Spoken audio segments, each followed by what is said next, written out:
Monsieur le Président, Mesdames, Messieurs, merci beaucoup pour cette invitation. C'est un plaisir d'être là aujourd'hui. Quand j'ai préparé cette présentation, j'ai réalisé qu'Andreas m'avait suggéré ou m'avait convenu un titre qui n'est pas très surprenant d'un libéral comme je suis. Je pense que la réponse est plus rhétorique qu'efficace, mais j'aimerais quand même vous dire.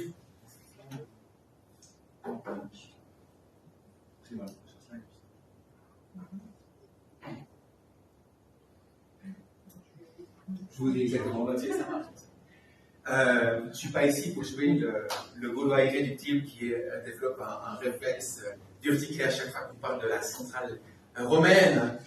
Mais j'aimerais quand même, prochain slide, vous dire pourquoi je pense qu'effectivement un système décentralisé, et M. Modeste, je précisais, attention publique, où le rôle de l'État, ce n'est pas forcément l'État comme acteur, et moi j'insiste aussi sur le mot décentralisé, je suis convaincu qu'un système décentralisé de la santé apporte des avantages. J'aimerais aussi montrer pourquoi je pense qu'on a des risques de vouloir centraliser ces systèmes, et puis une fois qu'on aura posé ce cadre, je viens de regarder un peu quels sont les rôles des cantons dans le rôle en tout cas de régulateur dans un système décentralisé. S'il vous plaît. Et une fois. Alors, certaines initiatives ont démontré, je pense que, et on avait étudié ça chez l'Université suisse, de rappeler quand même que ces 26 laboratoires d'idées qu'on a en Suisse, c'est vraiment quelque chose de super important. Je n'ai pas la prétention de vous montrer tous les acteurs qui sont là, c'est le troisième, mais quand même certaines choses. Quand je discutais avec le fondateur de Medix, et j'imagine, vous savez, ah, alors, je vais merci. J'imagine que c'est surtout, mais je me rappelle que Philippe Soubert de Medix m'a dit, moi j'ai pu commencer à Zurich parce que dans la ville de Zurich, il y avait suffisamment de médecins, je n'ai pas été perçu comme une menace. J'avais une relation directe avec le conseiller d'État chargé de la santé à l'époque, et ils ont pu commencer et faire la preuve du concept. Et quand ça a commencé à marcher, Medix s'est étendu. J'imagine Philippe Delta, c'est quelque chose de semblable. La télémédecine, non, là c'est trop tôt. La télémédecine, Medgate, à base, c'est la même chose. Monsieur Fischer, il est appelé à l'époque, c'était Monsieur Cavalcanti, il a pu développer un concept d'un cabinet de médecins sans le médecin sur place. C'était une nouveauté. C'est parce qu'on n'avait pas pensé que c'était possible d'avoir un cabinet sans le médecin, et donc il a fallu trouver dans un endroit cette possibilité d'avoir un médecin qui vous répond au téléphone et qui n'est pas dans les prémices, dans le local, qui est répertorié par l'autorisation d'exploitation. Soignez-moi la même chose. C'est des choses qu'on puisse s'établir dans les cantons, on fait la preuve du concept avant de faire le roadmap. On pourrait pas mentionner plein d'autres, etc. Le réseau de l'art, très mauvais étant, là aussi, quelque chose qu'on essaye par capitation, et plus récemment, aussi dans la région, la coopération de la CSS et l'hôpital de la Côte. Là aussi, on essaye des nouveaux modèles. Et comme disait Raymond tout à l'heure, si ça marche, tant mieux. Si ça ne marche pas, au moins, on essaie. Donc je pense que cette foisonnement, cette ébullition de nouvelles formes de collaboration entre fournisseurs de prestations et d'assureurs, elle est vraiment efficace, parce que les fournisseurs de prestations, comme les assureurs, doivent se démarquer pour attirer leur clientèle. Et ces circuits courts qu'on a au niveau du canton permettent justement cette diversification. Merci pour le prochain slide. Monsieur Modèle a mentionné, aujourd'hui effectivement, si on regarde ces modèles alternatifs d'assurance, c'est devenu la règle. 3/4 des assurés en Suisse acceptent de façon volontaire, c'était la différence avec Managed Care à l'époque, acceptent de façon volontaire de réduire leur choix et de rentrer dans un système. Quand on parle de Managed Care, la votation, c'est juste intéressant pour la petite anecdote. À l'époque, déjà, 53% de la population était dans un modèle Managed Care, mais une majorité, 3/4 de la population a dit non, je ne veux pas qu'on m'impose, je veux que ce soit mon choix. Donc voilà pourquoi je suis convaincu qu'un système décentralisé, pour la faire très courte, permet de favoriser cette innovation. Qu'en est-il d'un système centralisé? Prochain slide. Si vous regardez tous les projets, et on a mentionné plusieurs préopinants ce soir, les projets qui coincent à Berne, c'est les projets qu'on a centralisés. Tardoc, moi je pensais que la semaine passée c'était réglé, j'ai appris aujourd'hui en même temps que c'est pas le cas. Il manque encore l'approbation de la FMH, puis le Conseil fédéral. Peut-être en 2026, après 16 ans, on rentrera avec ce nouveau tarif en vigueur. EFA, ça a été mentionné tout à l'heure, on verra à la fin du mois de novembre si ça rentre en vigueur ou pas, 2009. Et si on prend le dossier électronique du patient, c'est encore plus ancien, 2007, on a commencé les premiers. Pourquoi? Parce que aussi, petit manuel qui, bon, lobbyiste vous l'apprendra. Si vous arrivez à porter votre problématique au niveau fédéral, c'est beaucoup plus facile de défendre vos intérêts. Et c'est des intérêts qui sont divergents et qui prennent du temps.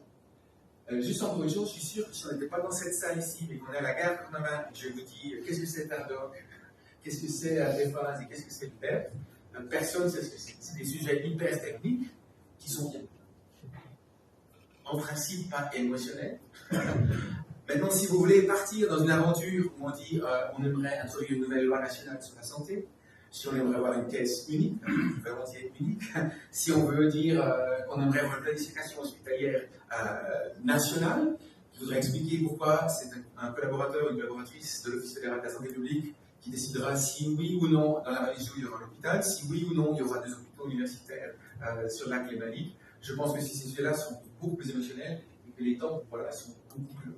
Mais on peut se lancer dans l'exercice pour avoir une solution nationale, uniforme, qui répond à certaines réalités politiques. Prochain slide. Si ce n'est que, je pense que beaucoup de gens pensent toujours quand on fera une solution centralisée, nationale, c'est mon système, c'est ma vision de la santé qui va s'adapter, qui va s'affirmer. Là, il y a une étude qui avait été faite, c'était mentionné tout à l'heure par Raymond Loretan en d'autres mots. Si on regarde un peu quels sont les lobbies les mieux représentés parmi les parlementaires, on voit qu'il y a effectivement les méchants assureurs, je regarde dans cette direction, les méchants assureurs, effectivement, avec 14 élus au Conseil des États et au Conseil national qui sont bien représentés, mais on voit que les fournisseurs de prestations, que ce soit les soins à domicile, que ce soit les EMS et les hôpitaux, sont bien, voire très bien représentés. Donc le modèle qui va s'imposer, est-ce que vraiment il va reprendre le narratif qu'on a ici dans les régions? Puis le prochain Il y a au moins une quinzaine de médecins, il y a un pharmacien. Il n'y a pas une pharmacienne depuis 50 ans. Pharmacien, il y en avait 3. Pharmacie de ville rouge, classique. C'est tout. Alors que moi, je me suis basé sur la liste de public, mais volontiers, je vous donnerai ma source. Mais ce que je voulais encore souligner ici, c'est qu'évidemment, c'était mentionné, on a 46 conseils aux États, et la plupart des États ont leur hôpital cantonal, et l'hôpital cantonal, c'est quelque chose qu'on veut défendre bec et ongles au niveau fédéral. Donc voilà, le modèle idéal qui va ressortir ici, est-ce que ce sera vraiment celui que les gens pensent obtenir quand ils veulent centraliser? À voir. Deuxième chose, la répartition, c'est très bête, on a beaucoup de représentants ici à Berne. La représentation des romans et des Tessinois au Conseil national et au Conseil fédéral, on est quand même une méchante minorité. Et les velléités d'avoir quelque chose d'unique, d'uniformisé, de centralisé, c'est plutôt quelque chose de roman. Aujourd'hui encore, pour cette anecdote, parce que vous ne lisez pas forcément ou pas tous, vous ne lisez pas la presse alémanique, parce que je n'ai pas vu ça aujourd'hui en Suisse romande. Dans le Random Statement d'aujourd'hui, on nous montrait que les romans payent par année 1000 francs de plus de caisse maladie que les Suisses allemands, les Tessinois 1500 francs. Je ne suis pas sûr que quand un Suisse allemand lit ce genre de titre dans les médias, qu'il a vraiment envie de s'inspirer du modèle roman pour le faire un peu sur la Suisse. Donc je pense que si on veut s'engager sur quelque chose de national, il faut s'attendre à avoir quelque chose de très long. Et puis, soyez attentifs, ça pourrait être un coup, une balle dans le pied, où le résultat uniformisé qui sort, ce n'est pas forcément le résultat que souhaitaient certains partis ou certaines régions.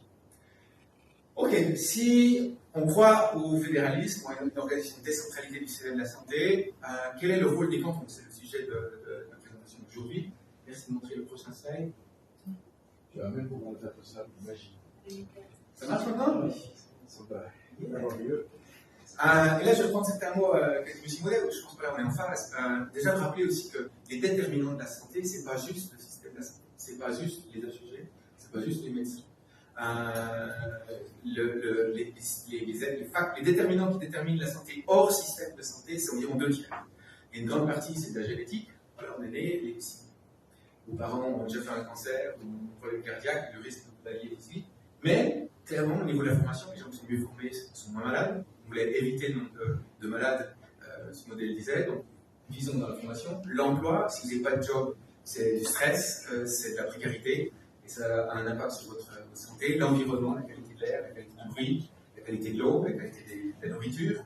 Et puis, j'ai mis sa participation, enfin, je ne sais pas quel mot mettre, mais c'est l'anti-isolement. Clairement, les gens qui sont isolés, sont plus sujets à des maladies psychiques et elles-mêmes moins bonne santé. Et ça, c'est des affaires au niveau du canton, mais qui n'ont rien à voir avec le système de santé, mais ça, c'est quand même quelque chose, des compétences, Raymond Redmond le rappelait, c'est des compétences qui sont fortement ancrées au niveau du canton. La santé publique, au sens large, enfin au sens santé publique originale plutôt, pas forcément comme certains partis pensent que tout est santé publique, des contrôles de santé, mais c'est vrai que inciter les gens à bouger, à bien manger, à savoir se brosser les dents, les programmes de prophylaxie, les programmes de dépistage, sur les colons, etc.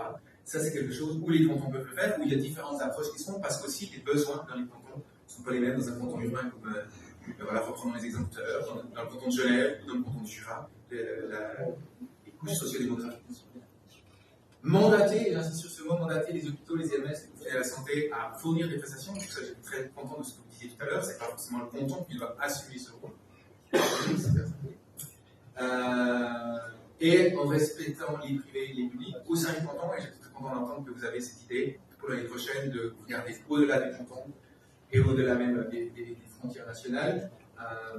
Encore une fois, pour beaucoup, c'est pas évident. Beaucoup, on a un besoin d'avoir 2 hôpitaux universitaires à 70 km, et là, je pense qu'il y a une certaine spécialisation qu'on peut faire au niveau universitaire, mais aussi au niveau politique.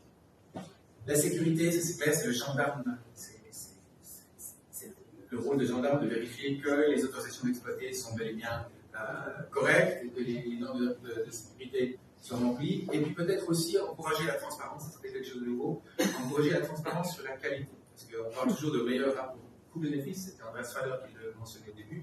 Si on n'a pas une vision sur la qualité et sur les différences de qualité, c'est difficile de parler d'une concurrence, une concurrence saine, qui ne se joue pas juste sur les coûts, mais vraiment sur le rapport qualité. Et puis, dernier point,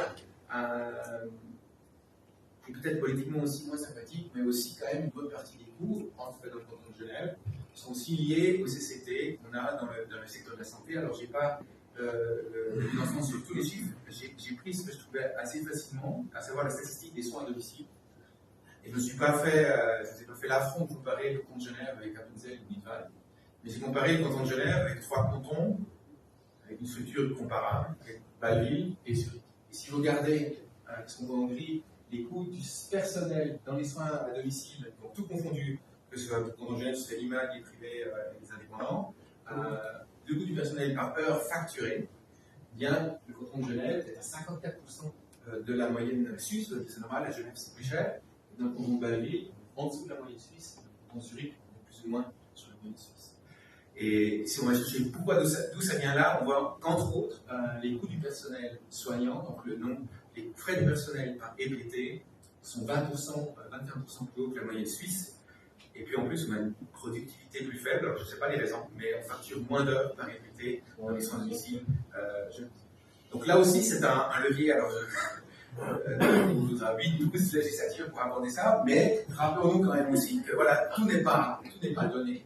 Tout n'est pas une fatalité, et c'est clair que les CCT déterminent un certain niveau de coût. On ne pourra pas, vous n'arriverez pas à faire, ce sera difficile d'aller chercher 21% d'efficacité grâce à une meilleure coordination. Vous aurez toujours ce poids qui vous accompagne, à savoir les salaires qui sont fixés d'une façon plus haute dans le canton de Genève. Cette photo, un petit peu pour vous sourire, mais je la choisis volontiers parce que c'est quelque chose qui était mentionné. Elle illustre, à mon avis, parfaitement l'ambiguïté dans laquelle se trouve M. Maudet ou l'ambiguïté dans laquelle se trouve M. Alors, c'est le rêve de tout jeune garçon d'avoir 2 filles ou soit. En général, c'est très personnel, mais je pense qu'en général, ça va. Vous vous trouvez avec les millions. Mais clairement, ce petit garçon avait le choix entre 2 filles et s'est décidé pour la petite fille de gauche pour son table de droite. Pourquoi je dis ça? Parce qu'en fait, je pense que c'est un peu la situation que vous avez, M. Maudet. Vous êtes pris entre 2 feux en tant que régulateur et propriétaire d'un hôpital avec des HUG. Vous aurez toujours un problème de loyauté. Vous devrez soit être loyaux vis-à-vis de vos employés, les employés des HUG, vous devrez négocier un tarif, ou valider un tarif qui est le plus haut possible, parce qu'avec ça, vous allez garantir les recettes nécessaires aux HUG pour avoir un fonctionnement plus fluide. Et puis, si vous faites ça, eh bien, vous allez trahir les payeurs de primes du canton de Genève qui vont payer un tarif trop haut pour financer. Et il n'y a pas une solution, mais ça montre de façon, à mon avis, très jolie, le conflit d'intérêts dans lequel vous êtes. Donc, oui, je termine, les cantons ont effectivement une marge de manœuvre, au-delà du secteur de santé au sens strict, ont une marge de manœuvre et ont des compétences. La grosse de compétences, c'est le droit d'agir pour définir les prestations de santé, mais, et c'était mentionné par M. Baudet, je abonde vraiment dans ce sens, de garantir la prise en charge. Ça ne veut pas dire que le canton doit se retrouver dans le rôle de ce petit garçon, d'avoir lui-même ce conflit d'intérêts, mais il doit effectivement, par sa planification, par son rôle de coordinateur et de gendarme, de garantir cette prise en charge dans un système de santé. Voilà. Merci beaucoup pour votre attention.